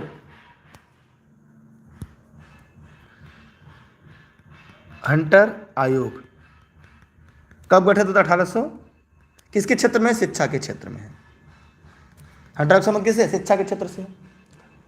इन्होंने एक पुस्तक लिखा था, the duty of age, most important की पुस्तक थी, द ड्यूटी ऑफ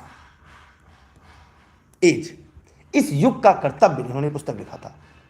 इनका महत्वपूर्ण कथन था, मेरा मूल्यांकन मेरे कार्यों से करना, शब्दों से नहीं। मेरा मूल्यांकन मेरे कार्यों से करना, मेरे शब्दों से नहीं। कार्यकाल से पहले ये त्यागपत्र दे देते हैं। भारत के उद्धारक की उपाधि, मतलब इन्होंने भारत के उद्धार की बात की, इन्हें भारत के उद्धारक के रूप में भी जाना जाता है। इल्बर्ट बिल विधेयक लाया गया। इस विधेयक के विरुद्ध अंग्रेजों द्वारा श्वेत विद्रोह शुरू किया गया। इल्बर्ट बिल विवाद 1885। ये मिलान करने के लिए आता है, ठीक, द ड्यूटी ऑफ एज, इस युग का कर्तव्य। यार वीडियो को शेयर कर दीजिए आप सभी साथी, स्टेटस पे डाल दीजिए अपने, अगर फेसबुक दे रहे फेसबुक पे शेयर कर दीजिए। पैसे नहीं करते आप, लोगों तो पहुंचता है, क्योंकि रेस के घोड़े हमेशा रेस में अच्छे लगते हैं, खेत में नहीं।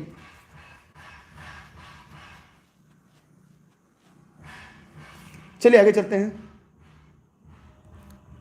लॉर्ड डफरिन, अगर हम लॉर्ड डफरिन की बात करें तो लॉर्ड डफरिन, इसने 1884 से 88 तक था। भारतीय राष्ट्रीय कांग्रेस की स्थापना इसी के समय हुई थी।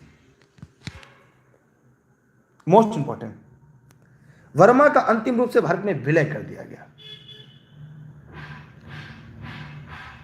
इसके शासनकाल में बंगाल टेनेसी, अवर tenancy act, Punjab tenancy act पारित किया गया 1885 में। भारतीय राष्ट्रीय कांग्रेस की स्थापना में, आगे इसे भारतीय राष्ट्रीय कांग्रेस भी पढ़ेंगे हम लोग, मतलब ऐसा नहीं है आज हम लोग भारतीय राष्ट्रीय कांग्रेस पढ़ना है। इसके पहले सचिव कौन थे, अध्यक्ष पहले कौन थे, उसका निर्माण किसने कराया था, पहली बैठक कहाँ हुई थी, कितने लोग उसमें उपस्थित थे, ये सभी आगे हम लोग पढ़ेंगे, क्योंकि वह इस टॉपिक से इतर है, इसलिए उस टॉपिक को यहाँ पर हम लोग नहीं पढ़ रहे हैं। लॉर्ड डफरिन के बारे में 3 बातें थी, तीनों मैंने आपको बता दिया। इससे ज़्यादा अगर कोई प्रश्न आपके परीक्षा में नहीं पूछेगा, सभी लोग नोट्स बना लीजिएगा। किताबों में चीज़ें नहीं मिलेंगी, मिलेंगी तो कई किताबों मिलेंगी, एकल किताब में नहीं मिलना है, ठीक। लॉर्ड लैंसडाउन, लैंसडाउन के बारे में बात करते हैं। ये 1888 से 1905 तक, 1888 से 1905 तक। कार्य इसका क्या है? दूसरा कारखाना अधिनियम 1891 लाया गया। लैंसडाउन ने भारत परिषद अधिनियम 1892 तथा भारत में निर्वाचन सिद्धांत का प्रारंभ किया। भारत में निर्वाचन सिद्धांत का प्रारंभ लॉर्ड लैंसडाउन ने किया था। मणिपुर विद्रोह इसके समय हुआ था। मणिपुर विद्रोह 1891 में। तिलक द्वारा गणपति उत्सव की घोषणा की गई थी इसी समय। गणपति उत्सव, गणपति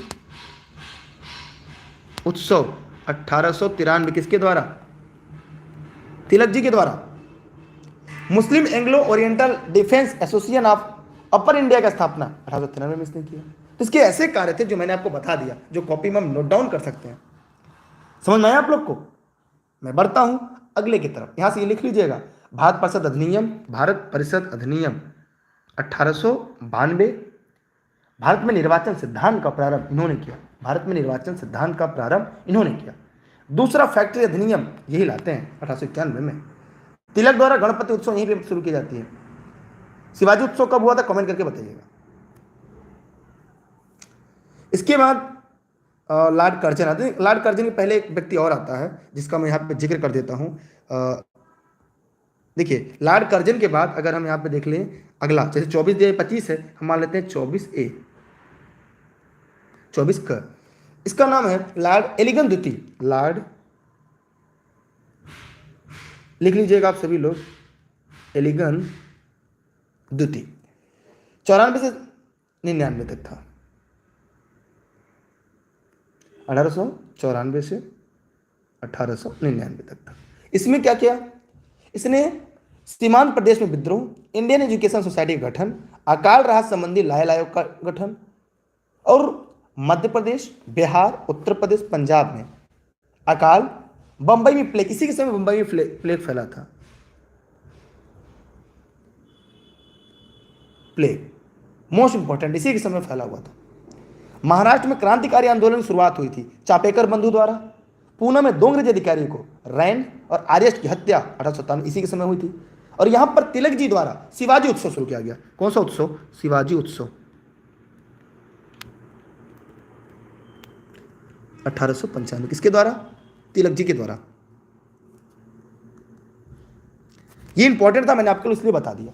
इसका प्रमुख कथन अगर देखेंगे तो भारत को तलवार के बल पर विजित नहीं किया जा सकता, तलवार के बल पर इसकी रक्षा की जाएगी।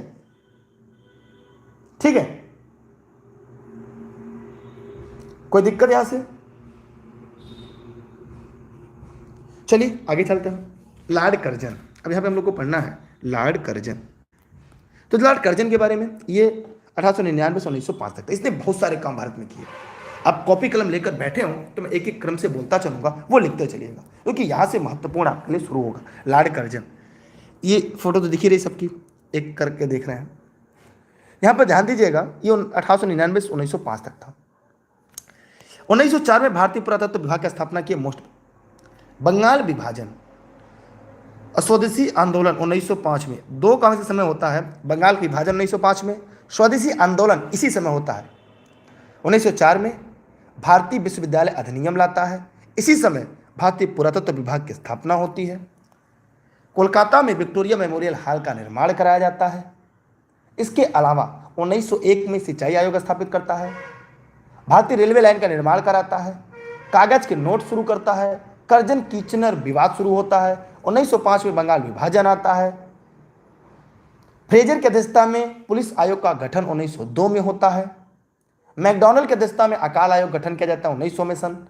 रेलवे बोर्ड का गठन 1905 में करता है। पुलिस सुधार हेतु फ्रेजर कमीशन लाता है, मैंने बताया।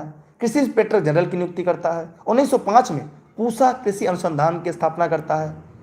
तिब्बत में यंग हस्बैंड अभियान लाता है। भारत में सहकारिता का जनक कहा जाता है। लॉर्ड कर्जन को भारत में सहकारिता का जनक माना जाता है। गोपाल कृष्ण गोखले को दूसरा औरंगजेब कहा इसने। लॉर्ड कर्जन ने गोपाल कृष्ण गोखले को औरंगजेब कहा, दूसरा औरंगजेब कहा। सरकारी उदार समिति अधिनियम 1904 में लाता है। तो इसने कई ऐसे काम किए। सर्वाधिक रेलवे लाइन का निर्माण लॉर्ड कर्जन ने कराया। तो ये एक ऐसे टॉपिक है जो परीक्षा में आपको बार बार पूछे जाते हैं। ठीक, चलिए आगे चलते हैं।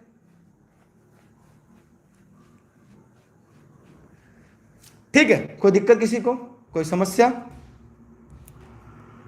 अब है लॉर्ड मिंटो। लॉर्ड मिंटो के बारे में जान लीजिएगा। ये 1905 से 1910 तक था। उसने पहला मुस्लिम लीग की स्थापना, मुस्लिम लीग की स्थापना कब हुई थी? 1906 में मुस्लिम लीग का स्थापना।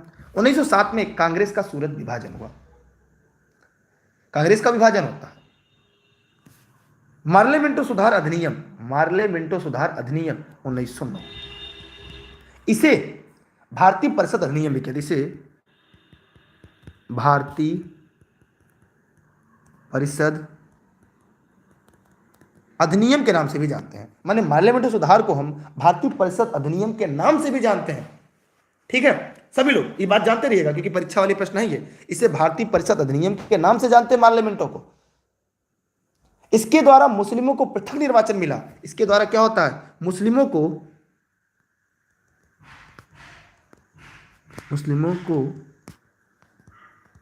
पृथक निर्वाचन। मार्ले मिंटो सुधार के बाद तिलक को 6 वर्ष का कारावास होता है। खुदीराम बोस को फांसी होती है। तिलक को कारावास होता है कब? 1908 में। 1908 में तिलक को कारावास होता है।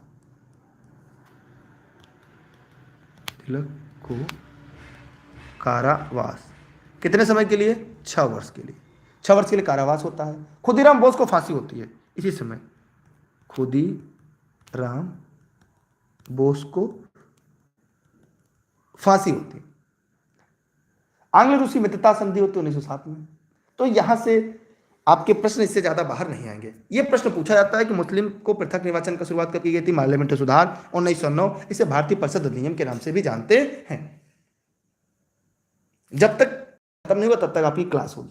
बस आप वीडियो को शेयर कर रहे हैं, चाहे इसे लाइव देख रहे हैं चाहे इसे बाद में देखें, जब भी देखेंगे वीडियो को अपने सभी साथी मित्रों को शेयर करेंगे, हो सके तो स्टेटस पर भी इसे जगह देंगे।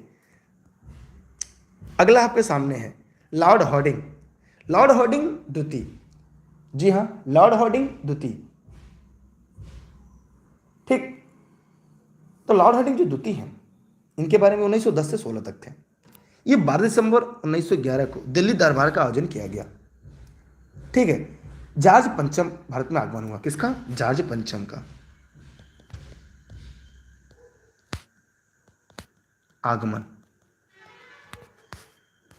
यहीं से क्या होता है, जॉर्ज पंचम का भारत में आगमन होता है और 1911 में दिल्ली दरबार बनाई जाती है और 1912 में 1912 में दिल्ली को राजधानी बनाया जाता है। दिल्ली राजधानी बनी। कहां से आई? कोलकाता से। कोलकाता राजधानी कहां? दिल्ली आती है। कब? 1912 में। विभाजन को रद्द किया गया, यहीं पर बंगाल विभाजन को रद्द किया गया और भारत की राजधानी कोलकाता के स्थान पर दिल्ली बनाने की घोषणा की गई। मदन मोहन मालवीय द्वारा हिंदू महासभा की स्थापना 1915 में की गई।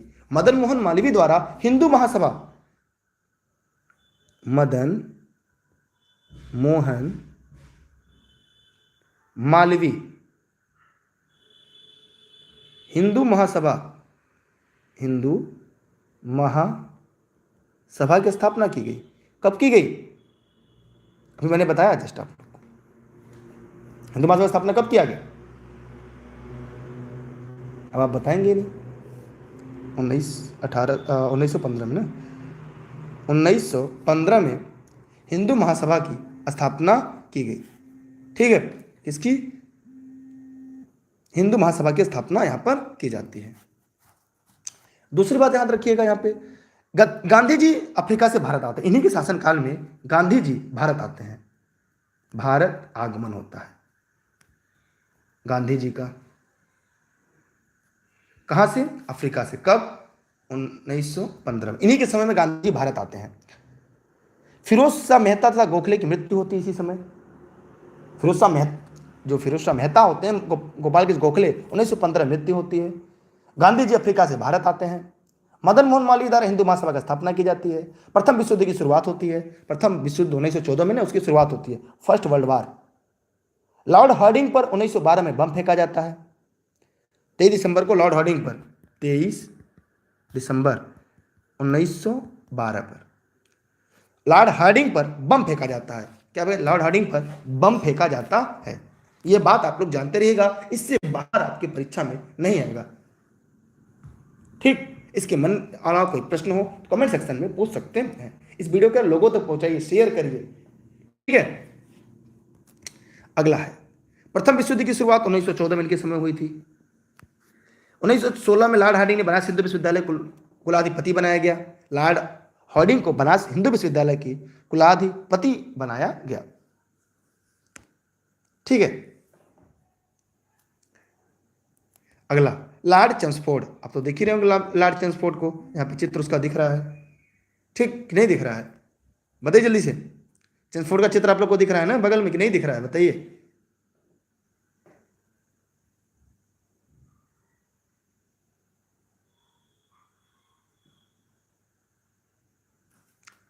देखिए 1916 से 1921 में, 1916 से 1921 में लॉर्ड चेम्सफोर्ड कांग्रेस का लखनऊ में अधिवेशन आयोजित किया गया, जहां पर मुस्लिम लीग के साथ समझौता संपन्न हुआ।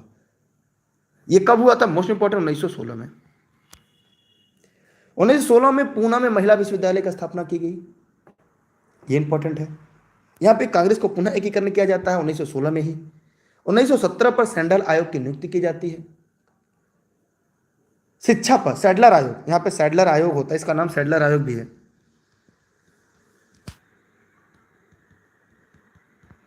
इसका संबंध किससे है? शिक्षा से है। फिर 17 में ही क्या होता है? 1919 में रॉलेट एक्ट लाया गया, मोस्ट इंपॉर्टेंट, इसे काला कानून कहा गया। रॉलेट एक्ट, इसे काला कानून कहा गया। रॉलेट एक्ट लाया गया 1919 में, जिसे हम काला कानून के नाम से भी जानते हैं। क्यों इसे काला कानून कहते हैं, बताइएगा। कांग्रेस और मुस्लिम लीग के बीच यहां पे गठबंधन होता है, तृतीय आंग्ल युद्ध होता है, और जलियांवाला बाग हत्याकांड, मोस्ट इंपॉर्टेंट, कब होता है? 13 अप्रैल 1919 को जलियांवाला। खिलाफत आंदोलन, असहयोग आंदोलन। असहयोग आंदोलन कब होता है? कोई कमेंट करके बता सकता है असहयोग आंदोलन कब हुआ था? 1 अगस्त 1920 को हुआ था। खिलाफत आंदोलन कब हुआ था? जल्दी से कमेंट करके बताइएगा सभी साथी। दोनों की शुरुआत एक साथ हुई थी, इन दोनों की शुरुआत एक साथ हुई थी, खिलाफत की और असहयोग की, आगे पीछे हुआ था। इसके अलावा भी इसके समय हुआ था। तिलक तथा एनी बेसेंट द्वारा होम रूल लीग की स्थापना की गई। पूना में महिला विश्वविद्यालय की स्थापना की गई, अभी जो पर हमने लिखा 1916 में। मॉन्टेग्यू चेम्सफोर्ड की घोषणा की जाती है, कौन सा? लिख लीजिएगा, मॉन्टेग्यू चेम्सफोर्ड की घोषणा 1917 में किया गया। भारत सरकार अधिनियम आता है, भारत सरकार अधिनियम, भारत सरकार अधिनियम आता है, कब आता है किसी को पता है? 1919 लागू होता है, सीधा जान लीजिएगा, लागू होने का काम होता है यहाँ पे। अलीगढ़ में मुस्लिम विश्वविद्यालय की स्थापना 1920 में होती है। अलीगढ़ में मुस्लिम विश्वविद्यालय की स्थापना 1920 में होती है। पूना में महिला विश्वविद्यालय 1916 में बनाए जाते हैं। बीएचयू की स्थापना 1916 में होती है। बीएचयू की स्थापना 1916 में होती है। जी हाँ, बनारस हिंदू विश्वविद्यालय की स्थापना 1916 में होती है। इसके अलावा अगर आपके मन में कोई प्रश्न, कोई डाउट हो तो पूछ सकते हैं। इस वीडियो को अपने सभी साथी मित्रों को शेयर कर दीजिए, हो सके तो लिख लीजिएगा बीएचयू की स्थापना किसने किया था। कमेंट बॉक्स में कमेंट जरूर करिएगा कि बीएचयू की स्थापना किसने किया था। बताइए जल्दी से कि बीएचयू की स्थापना किसने किया था। सभी साथी कमेंट कर बताएं।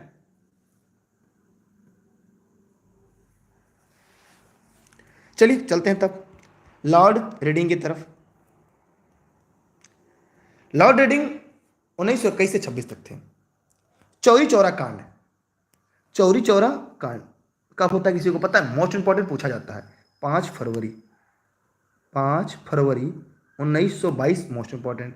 असहयोग आंदोलन वापस लिया गया, असहयोग आंदोलन इनके समय में वापस लिया जाता है। दिसंबर 1923 में स्वराज पार्टी की स्थापना, ठीक है, स्वराज पार्टी की स्थापना होता है।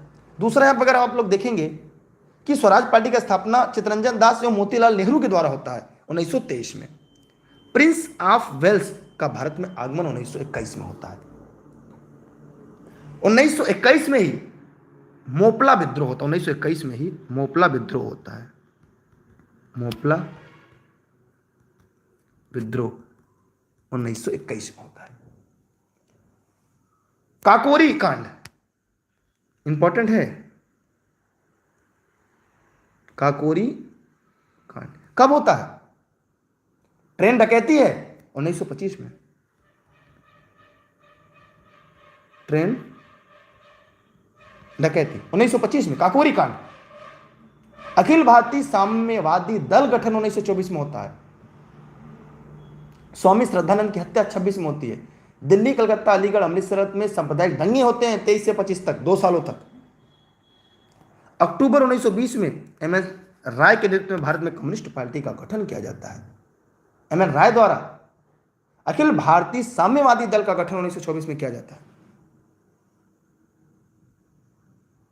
ठीक, तो यहां पे आपके लिए महत्वपूर्ण है, इसकी नोट्स आपको पीडीएफ मिल जाएगी। चलिए चलते हैं आगे लॉर्ड इरविल की तरफ। देखिए अगर लॉर्ड इरविल की बात करें तो ये 1926 से 31 तक थे। इनके कई कार्य हुए थे। इन्होंने देशी रियासतों के संबंध में बटलर समिति बनाई थी। बटलर समिति मोस्ट इंपॉर्टेंट है, बटलर समिति। देखिए इनके यहाँ दो काम यहाँ पे भी है, बटलर समिति लिख लीजिएगा। इन्होंने क्या किया था, बटलर समिति बनाई थी।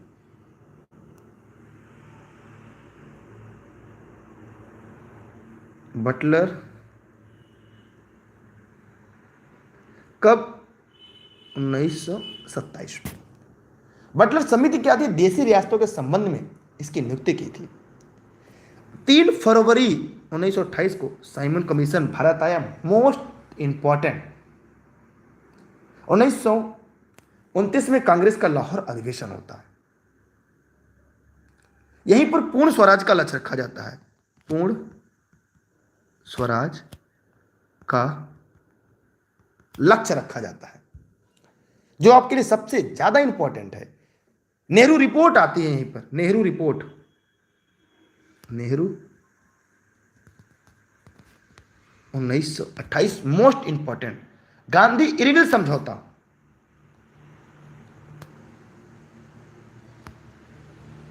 इरविल, ये सब परीक्षा वाले प्रश्न आजकल मिलान करने के लिए आता है। कब हुआ था, 5 मार्च 1931 को हुआ। 5 मार्च 1931 को, 5 मार्च 1931 को हुआ था। जतिन दास 24 दिन के भूख हड़ताल के बाद मृत्यु हो गई थी। और लंदन का पहला गोलमेज सम्मेलन होता 1930 में। ठीक है, यहां से स्क्रीनशॉट कर लीजिए, सभी लोग स्क्रीनशॉट जरूर कर लीजिएगा। ठीक, कोई दिक्कत किसी को?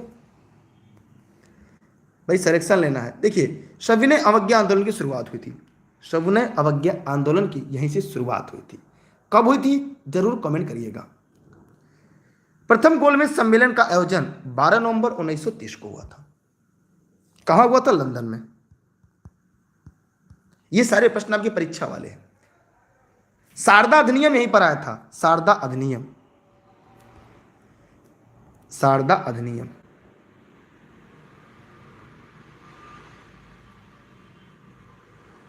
कब आया था, 1929 में। ठीक है, 1929 में दिल्ली के असेंबली हॉल में क्रांतिकारियों ने बम भी फेंका था।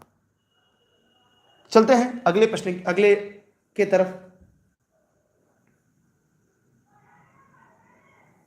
ठीक है, चलते हैं। यार सरकारी नौकरी करने में 2 प्रश्न यहां से फिक्स आएंगे। अगर आज की क्लास आपने पढ़ लिया तो 2 प्रश्न आपके तैयार हो गए। उसके बाद खूब बतियाइएगा आप लोग, ठीक है, क्योंकि अभी की बार एक हमार शारदा का संबंध किससे था, जरा कमेंट करके बताइए कोई। शारदा का संबंध किससे था? सभी लोग वीडियो को शेयर कर दीजिएगा। सभी साथी, चाहे फेसबुक पर देख रहे हैं चाहे यूट्यूब पर देख रहे हैं, नोट्स आपको उपलब्ध है। ऑफिस का नंबर व्हाट्सएप करके जानकारी ले सकते हैं। लॉर्ड वेलिंगटन, ये 1931 से 36 तक था। इसके कार्य क्या थे, गोलमेज सम्मेलन का आयोजन, जो इंपॉर्टेंट है। कब हुआ था, 1931 में। प्रथम कब हुआ था, अभी ऊपर मैंने बताया 1930 में। ठीक है, तृतीय गोलमेज सम्मेलन का आयोजन इसी समय तृतीय गोलमेज सम्मेलन भी हुआ था। तो जरा कमेंट कर बताइएगा कि तृतीय गोलमेज सम्मेलन कब होता है। भारत सरकार अधिनियम 1935 पास किया गया। भारत शासन अधिनियम 1935 लाया जाता है। कांग्रेस के मुंबई अधिवेशन 1915 में लॉर्ड वेलिंगटन ने हिस्सा लिया। सविनय अवज्ञा आंदोलन की शुरुआत होती है। द्वितीय सविनय अवज्ञा आंदोलन, इसके पहले सविनय अवज्ञा आंदोलन आता है, फिर द्वितीय सविनय अवज्ञा आंदोलन की शुरुआत होती है। 16 अगस्त 1932 को रैमजे मैकडोनाल्ड के सांप्रदायिक पंचायत की घोषणा करता है। 1932 कम्युनल अवार्ड की घोषणा की जाती है।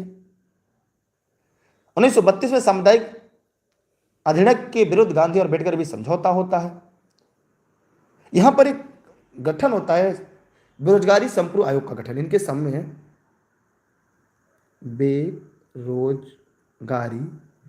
बेरोजगारी पर कौन सा आयोग? संपूर्ण आयोग।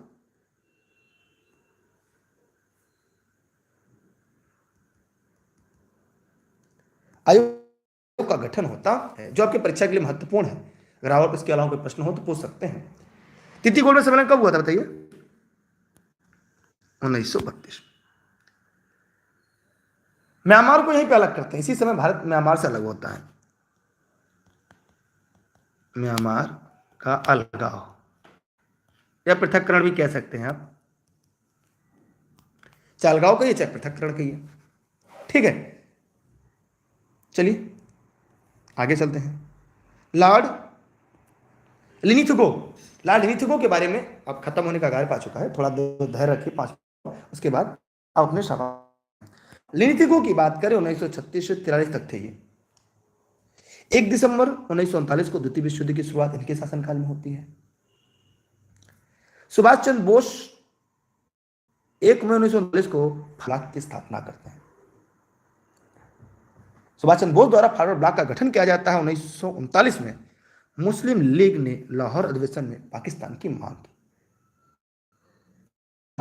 अधिवेशन के दौरान पाकिस्तान की मांग की थी। 18 अगस्त 1940 को अगस्त प्रस्ताव लाया गया, मोस्ट इंपॉर्टेंट। ठीक, अगस्त 8 अगस्त है, सॉरी इसे 8 अगस्त कर लीजिएगा, 8 अगस्त, इसे अगस्त प्रस्ताव कहते हैं। अगस्त प्रस्ताव के नाम से, मोस्ट इंपॉर्टेंट है, गलती से हो गया था। 8 अगस्त को 1940 को प्रस्ताव लाया गया था, जिसे हम अगस्त प्रस्ताव के नाम से कहते हैं। ठीक है, और इसी दिन फिर आगे चलते 8 अगस्त 1942 को भारत छोड़ो आंदोलन शुरुआत होती है। मिशन तथा भारत छोड़ो आंदोलन की शुरुआत होती है। कृष्ण मिशन कब आता है, कोई बताए? कृष्ण मिशन भारत में 1942 में आता है। भारत छोड़ो आंदोलन की शुरुआत 1942 में होती है। ये भारत छोड़ो आंदोलन जो शुरुआत होती है यहां पर, ये 8 अगस्त 1937 में चुनाव कराए जाते हैं। 1937 में क्या होता है? स्वतंत्र चुनाव कराए जाते हैं। किसके बीच? 36-37 में प्रांतों में उत्तरदायी सरकार के गठन के लिए प्रथम आम निर्वाचन होता है। पहली बार प्रथम आम निर्वाचन होता है, प्रथम आम निर्वाचन होता है 1936-37 के बीच। कांग्रेस की त्रिपुरी संकट यहां पर आती है, कांग्रेस की त्रिपुरी संकट यहां पर आती है। धन निकासी पर वेलवी का गठन होता है,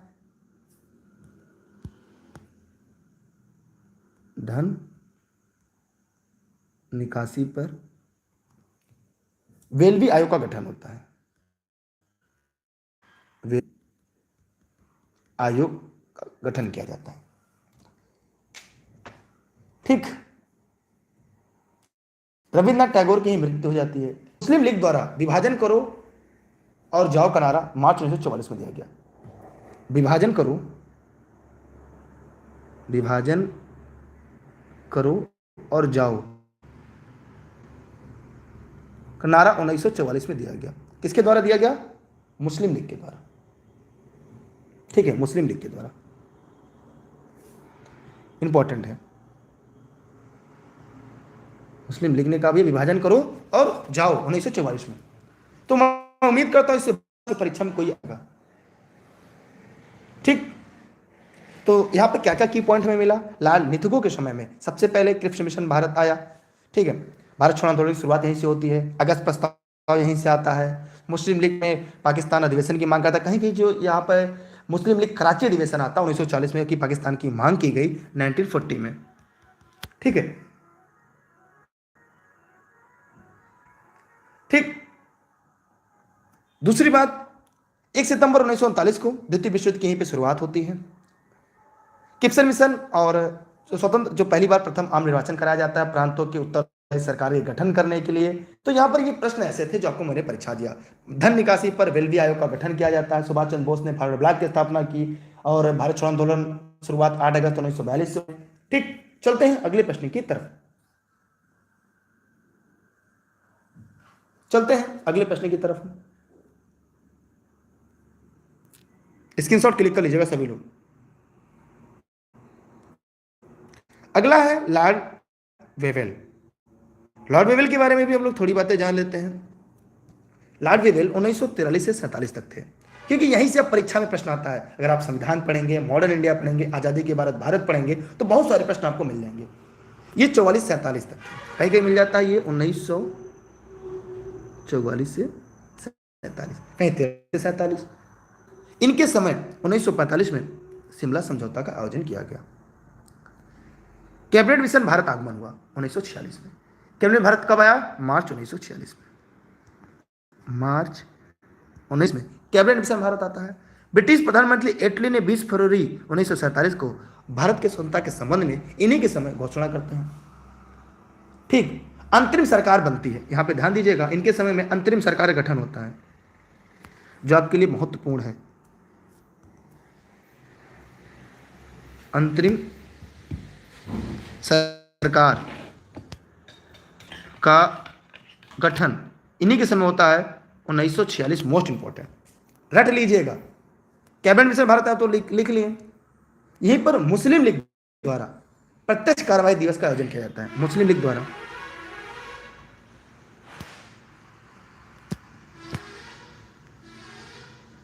प्रत्यक्ष कार्यवाही दिवस, यह भी 1946 में ही है। संविधान सभा का चुनाव,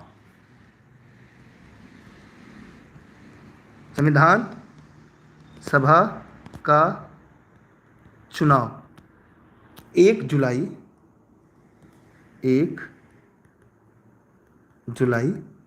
1946 को संविधान सभा का चुनाव। संविधान सभा की पहली बैठक इन्हीं के समय होती है। सभा की पहली और दूसरी बैठक इन्हीं के समय होती है। संविधान सभा की पहली बैठक,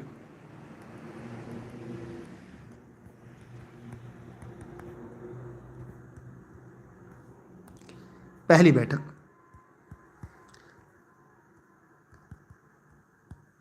ये हुआ था 9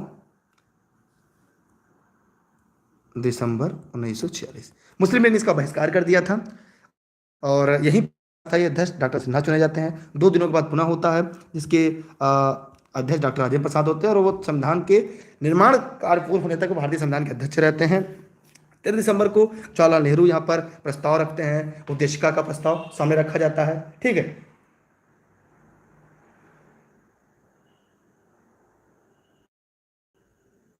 ठीक, चलिए आगे चलते हैं। दूसरी बात यहाँ पे जो लिखना चाहिए लिख लीजिएगा, मुंबई में नौसेना का विद्रोह इनके समय हुआ था। संविधान सभा की पहली दूसरी बैठक इन्हीं के समय हुई थी। जवाहरलाल नेहरू अंतरिम सरकार गठन सितंबर 1946 को करते हैं। नेहरू जी के नेतृत्व में जो अंतिम सरकार गठित होती है वो 2 सितंबर 1946 को होती है। ठीक है, अंतरिम सरकार गठन नेहरू के नेतृत्व में। कैबिनेट अंतरिम सरकार गठित होती है। शिमला आयोजन 1945 में होता है। द्वितीय विश्व युद्ध भी यहीं पे समाप्त होता है। द्वितीय विश्व युद्ध के समय में युद्ध का समापन 1945 में। यहीं पर अमेरिका जापान पर परमाणु हमला करता है। दोनों हमला आप लोग को पता ही होगा। ठीक, बस खत्म होने वाला है। 2 मिनट की क्लास और आपकी है, तो 3 मिनट की। अब लॉर्ड माउंटबेटन। देखिए, लॉर्ड माउंटबेटन के पहले हम लोग लॉर्ड माउंटबेटन पढ़ेंगे। देखिए, लॉर्ड माउंटबेटन ये मार्च 1947 से 1948 तक रहे। इनके बारे में जान लीजिएगा। 3 जून योजना द्वारा भारत का विभाजन घोषणा ये करते हैं। भारत की विभाजन घोषणा 1947 में ये करते हैं। विभाजन हेतु रेड क्लिफ आयोग का गठन करते हैं। रेड क्लिफ आयोग का गठन करते हैं, जो भारत और पाकिस्तान का अलग अलग करती है। जनसंख्या के आधार पर बॉर्डर कमीशन बनाया जाता है। ब्रिटिश प्रधानमंत्री एटली द्वारा हाउस ऑफ कॉमन्स में भारत की स्वतंत्रता के विधेयक प्रस्तुत किए जाते हैं। ब्रिटिश प्रधानमंत्री एटली के द्वारा एटली में ब्रिटिश संसद में, ठीक है, यहाँ पर थोड़ा सा गड़बड़ हो गया, मैं आपको लिखवा दे रहा हूँ। एटली, इनका नाम था एटली। संसद में 4 जुलाई 1947 को भारतीय स्वतंत्रता विधेयक प्रस्तुत किया, जिसमें 18 जुलाई ब्रिटिश संसद द्वारा इसे पास कर दिया गया। ये स्वतंत्र भारत के पहले गवर्नर जनरल थे। मोस्ट इंपॉर्टेंट, 15 अगस्त 1947 को भारत आजाद होता है। 3 जून 1947 को भारतीय विभाजन योजना घोषित होती है। 24 मार्च 1947 को भारत के गवर्नर जनरल की नियुक्ति होती है। यह आपके लिए महत्वपूर्ण है। स्वतंत्र भारत के पहले गवर्नर जनरल लॉर्ड माउंटबेटन को नियुक्त किया जाता है, जो आपकी परीक्षा के लिए महत्वपूर्ण है। जिन्ना पाकिस्तान संविधान सभा के अध्यक्ष चुने जाते हैं 7 अगस्त 1947 को। मोहम्मद अली जिन्ना 7 अगस्त 1947 को अध्यक्ष चुने जाते हैं। यहां से इनके से जो प्रश्न था मैंने बता दिया। इसके बाद राजगोपालाचारी आते हैं, जो आपके मैं लिखवा दे रहा हूं, चक्रवर्ती राजगोपालाचारी, चक्रवर्ती राजगोपालाचारी कब से कब आया? 1948 से 50 तक। यहां पे ये स्वतंत्र भारत के पहले व अंतिम गवर्नर जनरल थे। ये स्वतंत्र भारत के पहले भारतीय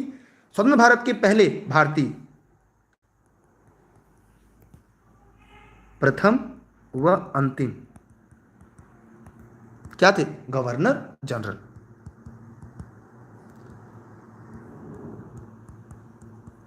यह आपके लिए महत्वपूर्ण जो था मैंने बता दिया। भारतीय संविधान का निर्माण इन्हीं के समय में तेजी से आगे बढ़ता है। इस प्रकार हम लोगों ने देखा कि भारत में पहला वायसराय कौन था? लॉर्ड कैनिंग थे, और अंतिम से चक्रवर्ती राजगोपालाचारी थे वायसराय। और उसके अलावा जो महत्वपूर्ण प्रश्न था मैंने पढ़ा दिया। इन सभी की पीडीएफ आपको मिल जाएगी, ठीक है। ऑनलाइन क्लास या नोट्स के संबंध में अगर कोई जानकारी चाहिए तो आप 6306344366 पर व्हाट्सएप करके जानकारी ले सकते हैं। यहाँ पे सभी क्लास के नोट्स आपको उपलब्ध हैं। ये क्लास जौनपुर जनपद के सिराजे हिंद से आप सभी के लिए निःशुल्क उपलब्ध है मेरे द्वारा, राष्ट्रहित में, देशहित में। यहाँ पर सभी साथी सभी क्लास के लिंक के लिए टेलीग्राम ज्वाइन कर लेंगे। टेलीग्राम इसके डिस्क्रिप्शन में लिंक है, वहां ना मिले तो दुर्गेश सर्च करके ई लर्निंग विद दुर्गेश पे जुड़िएगा। फेसबुक पे, Instagram, Twitter, YouTube E learning with Durgesh का है। यहाँ पे कुछ प्रश्न मैं आपसे ऐसे पूछ रहा हूँ ओरली, जैसे बनास हिंदू विश्वविद्यालय का कुलपति किसे नियुक्त किया गया था? तो लॉर्ड हार्डिंग को किया गया था। वॉरेन हेस्टिंग ने कलकत्ता में मदरसा कब बनाया था? 1781 में। लॉर्ड हेस्टिंग ने टेनेसी एक्ट कब लाया? तो 1822 में। गवर्नर जनरल के रूप में कॉर्नवालिस काल दोबारा 1805 में आता है। ठगी प्रथा किसने समाप्त किया? समाप्त किया था? कमेंट करके बताइए। ठगी प्रथा को समाप्त किया था लॉर्ड विलियम बेटिंग ने किया था। शिशु बालिका भत्ता किसने लगाया था? विलियम बेटिंग ने किया था। पहली जनगणना लॉर्ड मेयो के शासनकाल में हुई थी। 10 की जनगणना कब हुई थी? कमेंट करके बताइएगा, ठीक है। वॉरेन हेस्टिंग कलकत्ता मदरसा का स्थापना 81 में करता है। गांधी इरविन समझौता 1931 में होती है। राजस्व बोर्ड का गठन कॉर्नवालिस समय में होता है। ऐसे बहुत सारे चीजें जो मैंने ऊपर आपको बता दिया। बाकी आपकी इच्छा है कि आप पढ़ रहे हैं कहाँ। इस वीडियो को अपने सभी साथी मित्रों को शेयर कर दीजिएगा। बहुत बहुत धन्यवाद आप सभी का। Best of luck. जय हिंद, जय भारत, वंदे मातरम। इसकी पीडीएफ ऑनलाइन क्लास वालों को सबको उपलब्ध हो जाएगी। तब तक के लिए बाय बाय। स्क्रीनशॉट ले लीजिएगा दोबारा सभी लोग।